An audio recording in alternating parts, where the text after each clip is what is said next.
3 महीने 5 औरतें और 5 डेड। ना किसी के बॉडी में किसी भी तरह के कोई निशान थे, ना ही किसी भी तरह के कोई असॉल्ट के साइन। लेकिन सबके सिस्टम में एक चीज कॉमन थी, साइनाइड। ज्यादातर लोग अभी यही सोच रहे होंगे कि इन सभी औरतों की मौत के पीछे किसी आदमी का हाथ है, पर नहीं। इस खूनी काम के पीछे किसी आदमी का नहीं, बल्कि भारत की पहली woman serial killer KD Kempamma का है, जिसको लोग एक और नाम से जानते हैं, साइनाइड मल्लिका। केडी केम्पम्मा का जन्म 1970 में कर्नाटका के एक छोटे से गांव में हुआ था। केम्पम्मा की फैमिली बहुत सिंपल और मॉडेस्ट थी, लेकिन केम्पम्मा बहुत एम्बिशियस। उसके सपने हमेशा फैंसी लाइफस्टाइल को लेकर ही हुआ करते थे, जैसे कैसे वो अमीर बने, उसके पास बहुत सारा पैसा हो और कैसे उसकी शादी किसी अमीर इंसान से होगी जो उसे इस गरीबी की हालत से छुटकारा दिलाएगा। लेकिन उसके ये सपने तब चूर-चूर हो गए जब छोटी उम्र में ही केम्पम्मा की शादी एक टेलर से हो गई। शादी के बाद केम्पम्मा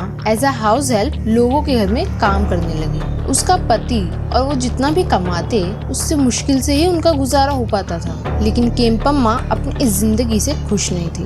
धीरे धीरे केम्पम्मा के मन में लालच जागने लगा और वो जहाँ काम करती वहाँ से छोटी छोटी सोने की चीजें चोरी करती और उन्हें बेच दिया करती। लेकिन ये उसके लिए काफी नहीं था। उसने अपने घर के पास ही एक चिट फंड का बिजनेस शुरू करने का सोचा, जिसके लिए उसने अपने पति को भी कन्विंस कर लिया और उसके पति ने केम्पम्मा के इस डिसीजन का साथ देते हुए अपनी सारी जमा पूंजी उस बिजनेस में लगा दी। लेकिन वो बिजनेस पूरी तरह से डूब गया और इसी के वजह से उनकी पूरी फैमिली एक बड़े कर्जे में आ गई। केम्पम्मा के पति ने इस लॉस को उसका ही दोष बताया और केम्पम्मा को अपने घर से निकाल दिया। अपने बिजनेस के लॉस के बाद केम्पम्मा पैसा कमाने के अलग अलग रास्ते ढूंढने लगी। इसके बाद वो कई जगह काम की तलाश में लग गई और उसको एक सुनार की दुकान में काम मिल भी गया, लेकिन वो भी उसके लिए ज्यादा दिनों तक चला नहीं। पर उसे यहाँ साइनाइड के बारे में पता चला। साइनाइड एक तरह का केमिकल होता है जो गोल्ड की ज्वेलरी साफ करने में काम आता है और अमीर बनने के लालच में वो इतना डूब चुकी थी कि यहाँ उसके दिमाग में एक भयानक साजिश ने जन्म लिया।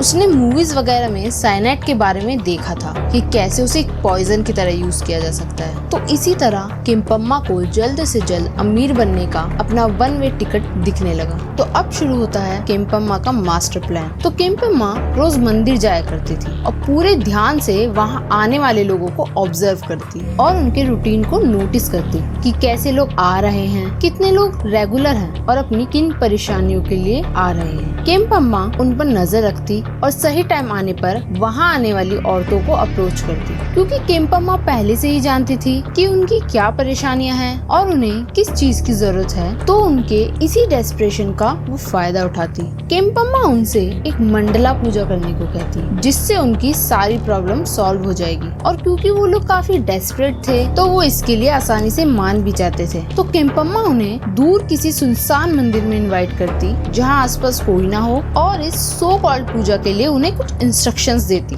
जैसे उन्हें अपने सबसे महंगे कपड़े पहन के आना है, अपनी सभी महंगी ज्वेलरीज लेके आनी है और भगवान को दान के लिए पैसे भी लेकर आने हैं। तो वो पूजा के दौरान उन्हें साइनाइड से मिला हुआ पानी देती है, ये कहकर कि ये पवित्र जल है जिसे पीकर उनकी वहीं मौत हो जाती है। और उनकी मौत के बाद केम्पम्मा उनकी सारी ज्वेलरी, कपड़े और पैसे लूट लेती है और उसका यही मास्टर प्लान उसकी स्पेशलिटी बन गई। और अपनी इसी स्पेशलिटी से उसने कई किलिंग्स को भी अंजाम दिया और वो बन जाती है साइनाइड मल्लिका। तो केम्पम्मा की पहली विक्टिम थी 30 साल की औरत ममता राजन, जिसको उसने प्रेयर्स के दौरान मार दिया। उसकी सेकंड विक्टिम थी 52 साल की एलिजाबेथ, जो अपनी खोई हुई ग्रैंड डॉटर को ढूंढने के लिए आई थी। 60 साल की यशोथामा, जो अपने अस्थमा से परेशान थी, उसकी तीसरी विक्टिम बनी। तो आप देख सकते हैं कि केम्पम्मा ने सिलेक्टिवली उन्हीं औरतों को अपना निशाना बनाया जो अपनी परेशानियों को लेकर इतनी ज्यादा मजबूर थी कि उनके पास केम्पम्मा की बात मानने के अलावा कोई चारा नहीं था। और इसी तरह उसने 4 और मासूम औरतों की जान ली।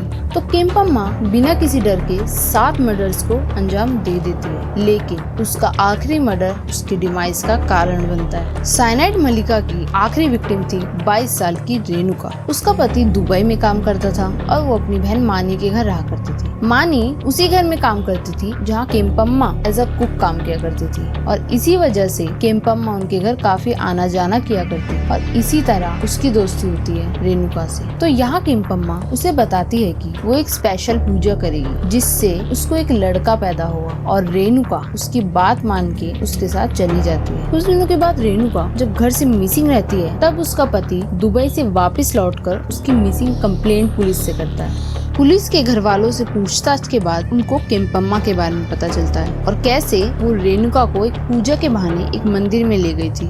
इसके बाद कई और फैमिलीज भी सामने आती है और ये क्लेम करती है कि उनकी फैमिली मेंबर को भी केम्पम्मा नहीं मारा है। ये सब कंसिडर करते हुए केम्पम्मा अब इन सभी मिसिंग पर्सन की मेन सस्पेक्ट नजर आती है और पुलिस उसकी खोज में लग जाती है। तो करीब 1 साल बाद एक बस स्टैंड पर केम्पम्मा को अरेस्ट कर लिया जाता है, जहाँ वो अपने ही विक्टिम्स की ज्वेलरीज को बेच रही थी। केम्पम्मा को अपने सभी मर्डर्स के लिए डेथ पेनल्टी दी गई, जिसको बाद में लाइफ इम्प्रिजनमेंट में तब्दील कर दिया गया। तो ये थी साइनाइड मल्लिका की कहानी, जिसको उसके अमीर बनने के सपनों ने एक सीरियल किलर बनने पर मजबूर कर दिया। कमेंट्स में अपने थॉट्स बताएं। वीडियो पसंद आए तो लाइक करें, चैनल पे नए हो तो प्लीज सब्सक्राइब कर देना। मैं मिलती हूँ आपसे अगली वीडियो में।